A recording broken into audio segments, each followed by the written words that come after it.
أنا كنت بس أعمل start recording. We shall start now with the OR basics, and with this lecture we intend to describe and discuss the setup of the operating room, the instruments, the incisions and their types, and the needles and sutures that are used in the operating room.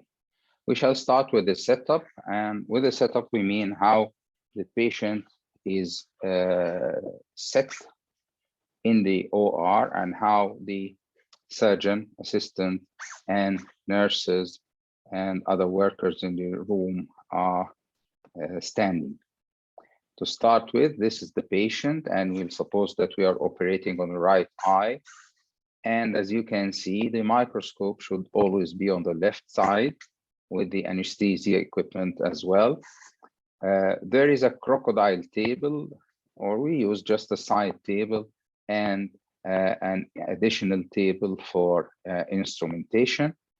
The scrub nurse or the circulating nurse goes around, and the assistant is to the right side and the surgeon is at the head of the patient. Now, the instruments that we use in the ophthalmic operating room are, number one, the forceps, and there are so many types of forceps.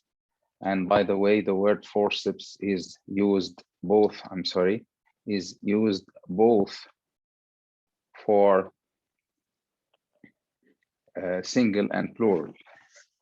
We say one forceps, two forceps, and multiple forceps. The first one is the one with a single tooth, is called the Castroviejo. With the two teeth is called Elschnig fixation forceps, and the one with multiple teeth is called Brevis forceps.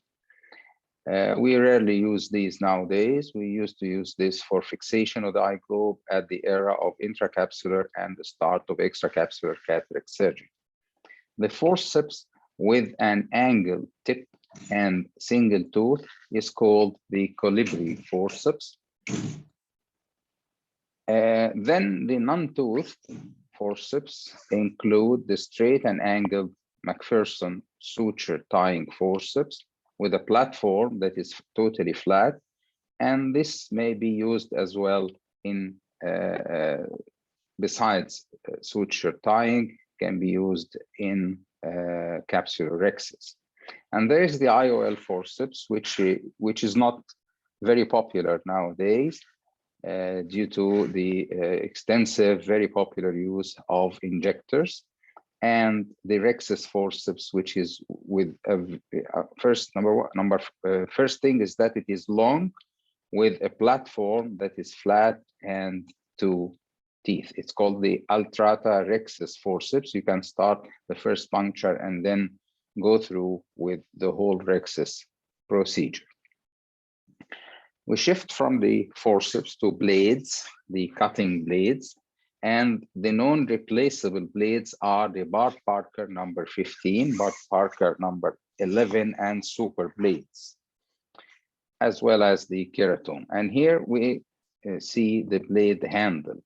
These blades are applied and clicked on the blade handle. And these are the super sharp blades of different types, whether the MVR, you know, the instrument that we use for side ports in capsular rhexis in phacoemulsification, and it was originally used to do the sclerotomy side, but now with the small incision vitrectomy setup, it's rarely used. And you know the super sharp blades with its angle at the tip, number 11, 15, and maybe 45 as well. You know the diamond shaped or keratome and the small needle incision. Now, finished with the forceps and the blades, we shift to the needle holders. And there are two main types, the big one with the lock, and this one is used for big needles, and the small microsurgical needle holder used with small sutures with small needles holding 10O, 8O material. Now the spatulas, there are two types of spatulas. The cyclodialysis spatula, which is angled, was used in cyclodialysis surgery. It's not a very common surgery nowadays with the introduction of so many modern glaucoma surgeries, and the iris repositor or spatula.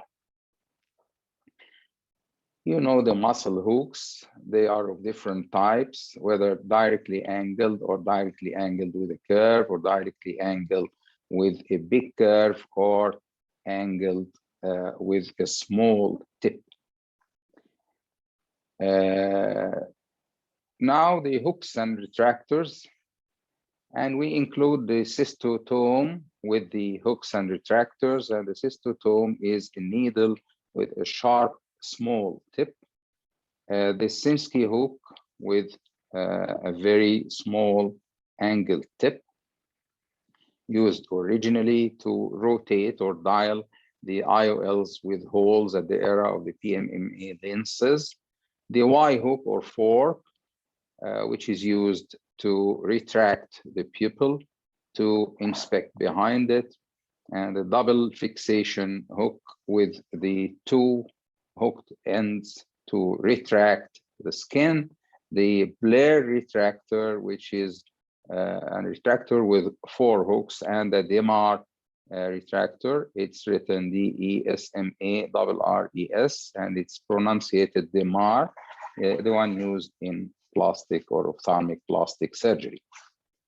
Then we come to choppers, and the choppers are the small hooks used to fixate or help in chopping, in dividing the nucleus during phacoemulsification. And the first described one was the Nagahara chopper, which is a blunt, angled chopper with a small, non-sharp, blunt tip at the end of its angle. The Makul is a small one, and the Minardi, which is the sharp one used in a stop and chop rather than divide and conquer technique of phacoemulsification. Now we come to scissors.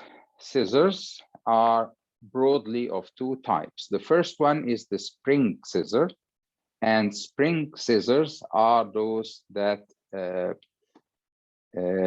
cut and release without needing to use force. I'll use my hand here to show you.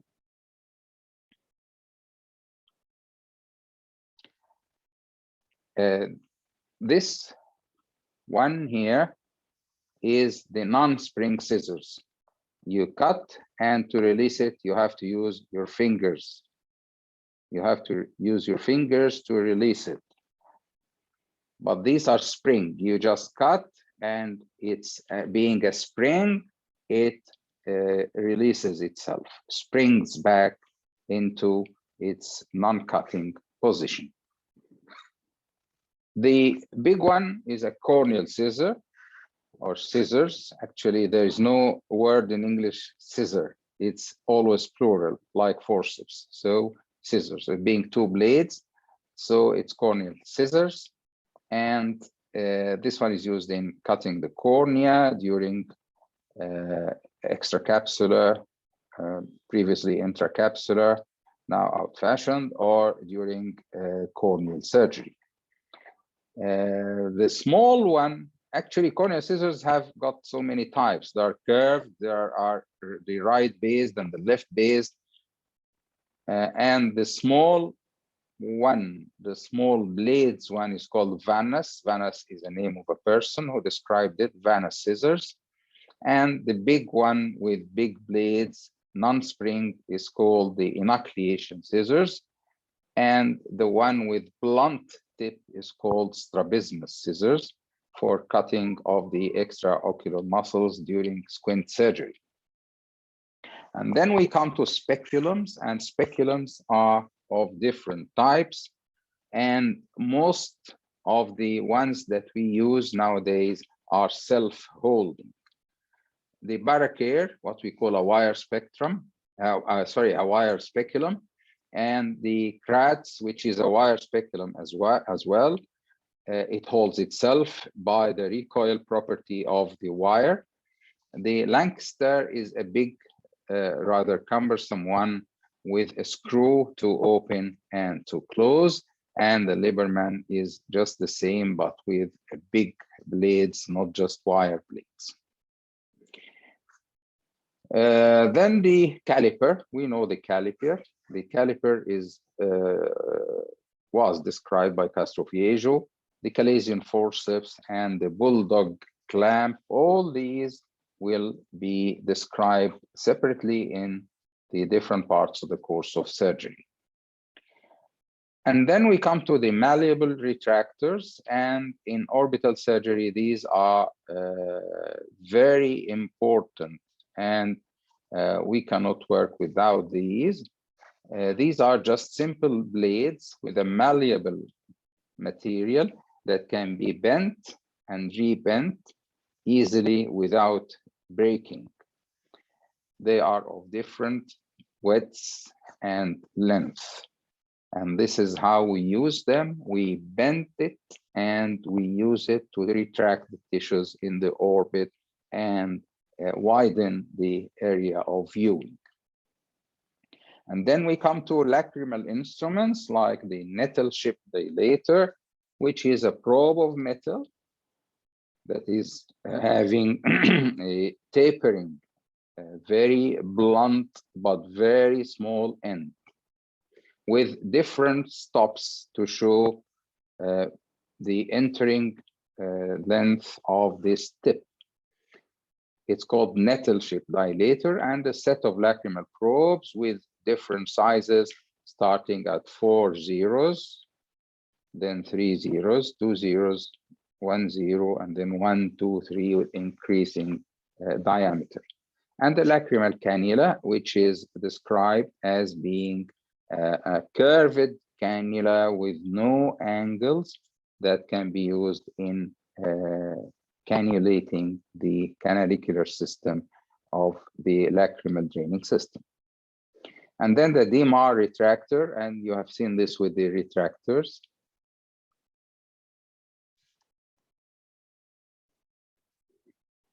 And then the rongeur, or the bone nibbling forceps, with blades of varying thickness, starting from 1 millimeter and ending in 5 millimeters.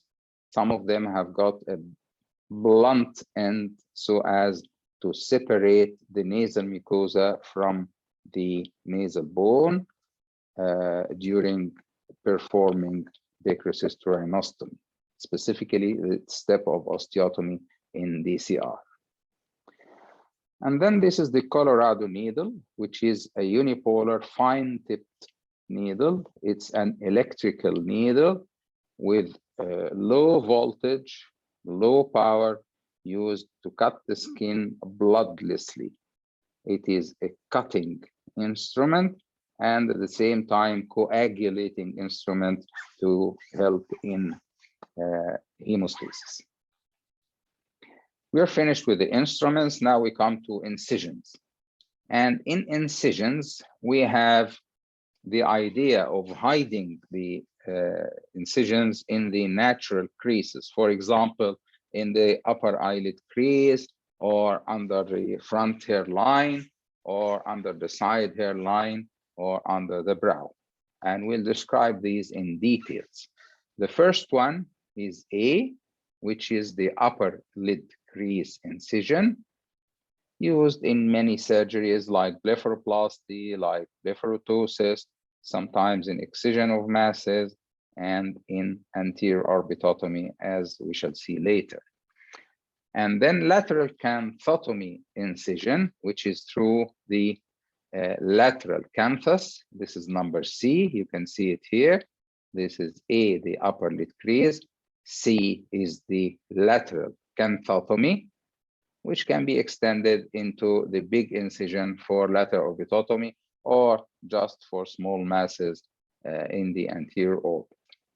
And then we come to transcaruncular incision through the caruncle. That is a medial, just comparable to the lateral canthotomy, is a medial canthotomy incision. And then the transconjunctival at the limbus for medial orbitotomy. We may have a vertical lid split incision used in some surgeries, but take care, this is a very non-anatomical incision used rarely in cases of scars and trauma repair, and maybe during Z-plasty, as we shall see later. And then we come to the subciliary incision, which is hidden in the lower lashes, just a millimeter or two below the lid margin, the lower lid margin. And then we come to the inferior transconjunctival incision, which is at the inferior fornix.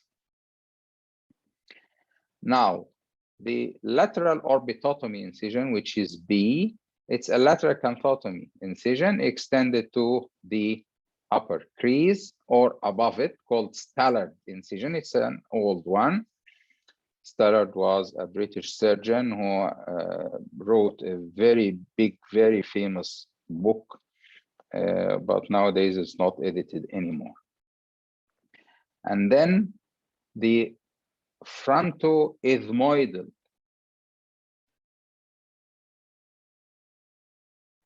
B is the Stallard lateral orbitotomy, and F is the frontoethmoidal or Lynch incision.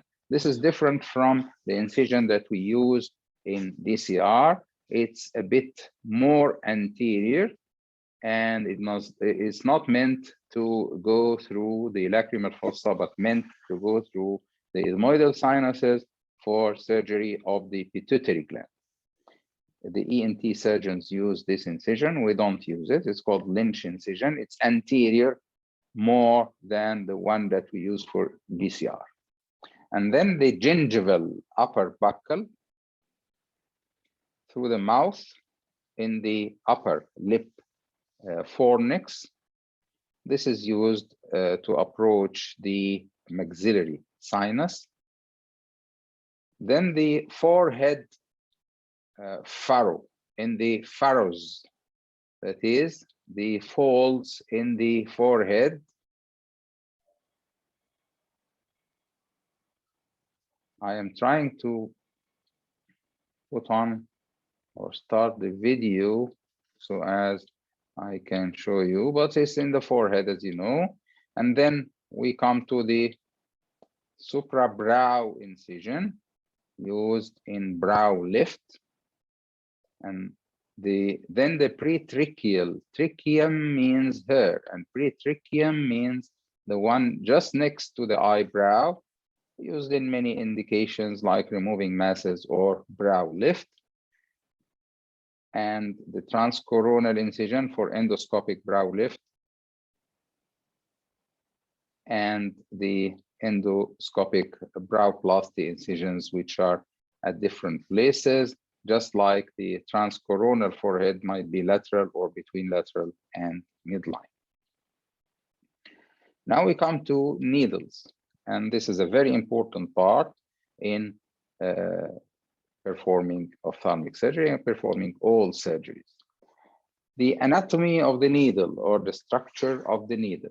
The needle has got a tip, which might be very sharp or very blunt, and with different descriptions we shall see later, and has got a body. The body is the part of the needle that can be held from, and the point is the one entering into the tissue during the process of suturing. In this way, the needle has got a radius because it's a part of a circle, and has got a length, which is the total length from the area where it is fixed to the suture material till its point, and has got a diameter. It might be a big needle or a small needle. So the needle is formed of a body and a point. There's no neck, body and point. And it's got a length, a radius, and a diameter. The needle might be threaded or swudged. Threaded meaning you may Just give me a second to start the video. I'm sorry.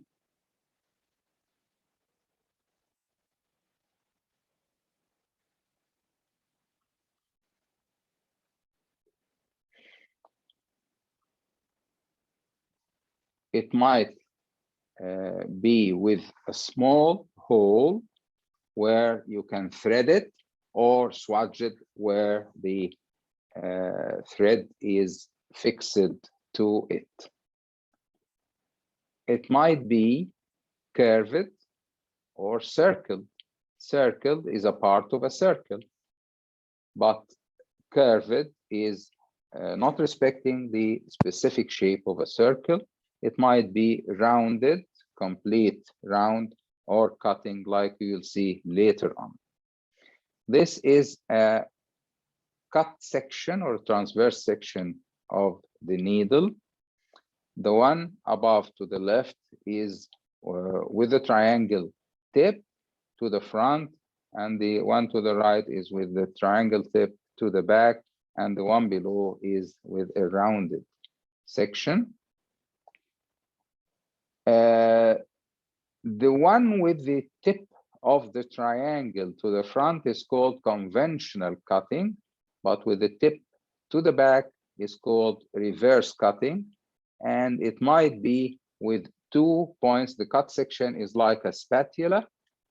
It's called spatulated, and this is side cutting. That might be tapering with a tapering tip, just like a circle. So a circle, a triangle, or a spatula.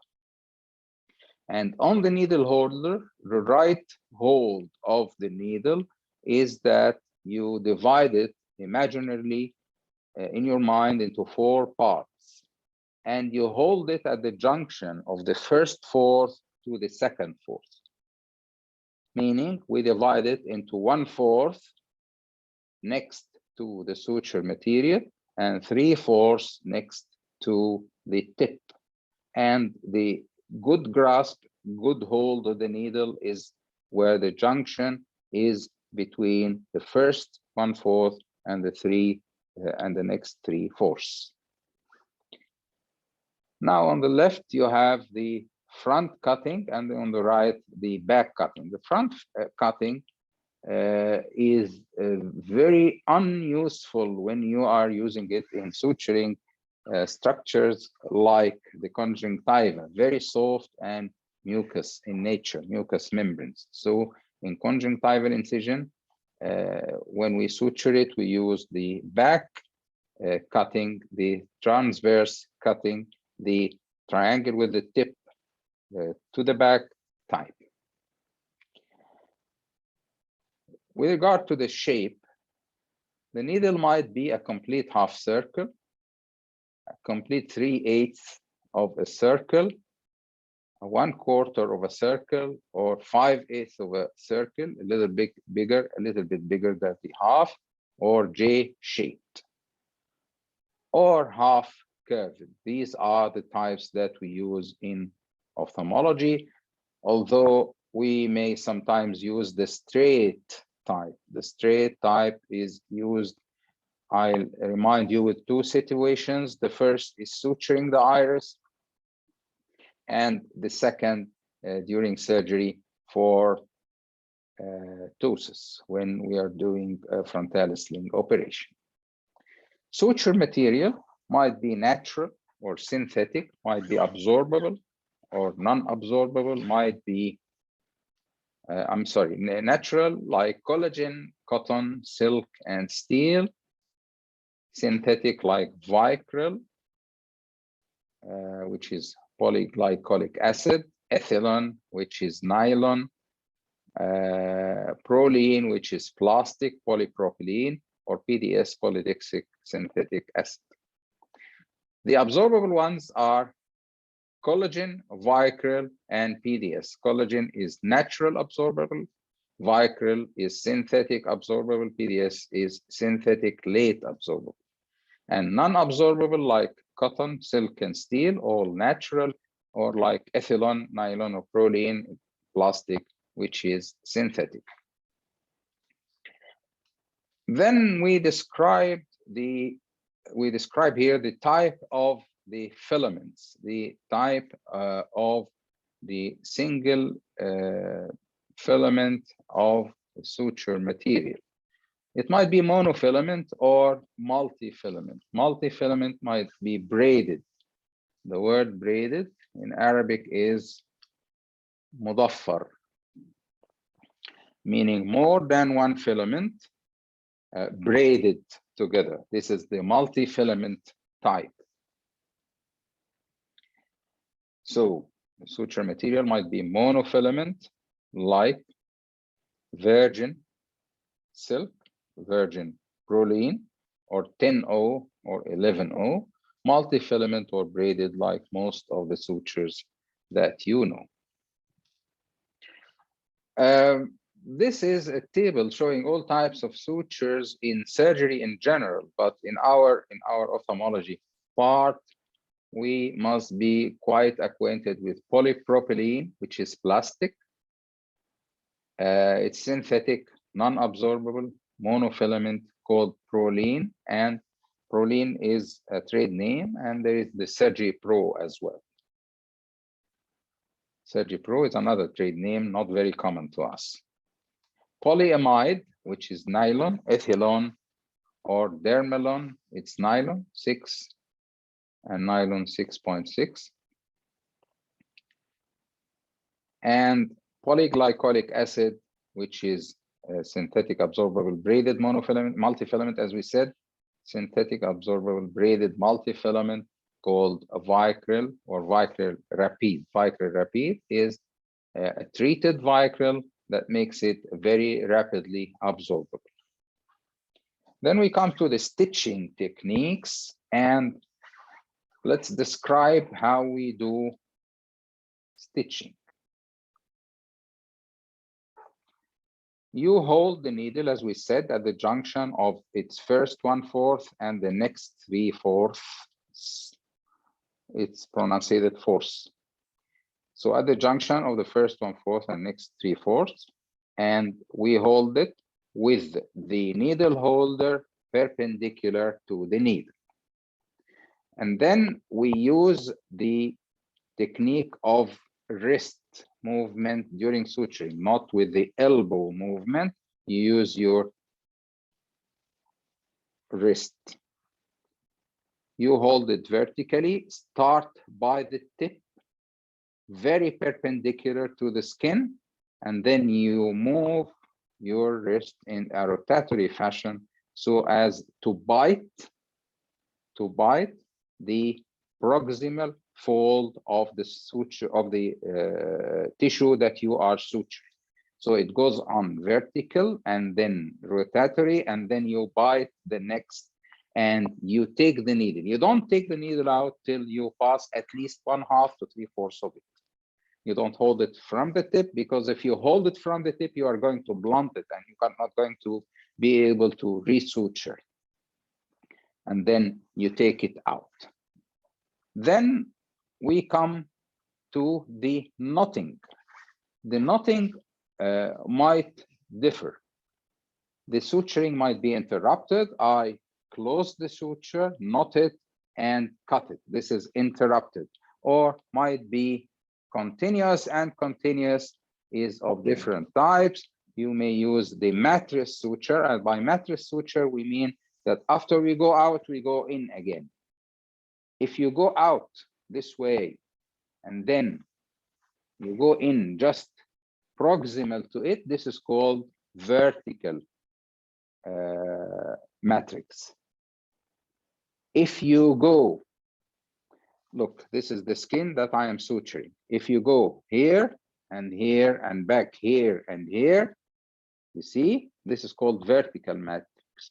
But if you go like this here and here, and when you go back, you move on the line of the wound, this is called horizontal matrix. And then the subcuticular matrix, or subcuticular suture in general, where you suture the underlying tissues of the skin and let the skin approximate properly, just taking the shape of the incision line to heal without extra fibrosis. And this is very cosmetic in surgery. Then we come to what's called the halving method. Halving from half. This is an incision, and when you suture it, you start at its middle and close it. When you close it, you will find two different parts, two different halves of the suture line or of the wound. You again come taking halves, and in this way you approximate it in a very anatomical fashion. Sometimes when we suture a wound with sides of the incision that are not equal, or with mobility made in the folds, you are confronted with an extra part of the skin that can be called a dog ear. Like the ear of the dog, it's hanging, or an extra part of skin that's hanging from one side on the other side, and you may cut this with a small scissors just in line with the incision line to get finally into an even line of suture. To lock the knot, we have two ends of the sutures. If you round the first end this way and take the other part, this is called forehand knotting. And if you take the other one backhand, this is the suture, and I turn it on the needle holder this way, this is called forehand knotting. And if I turn it anti-clockwise fashion, this is called backhand knotting.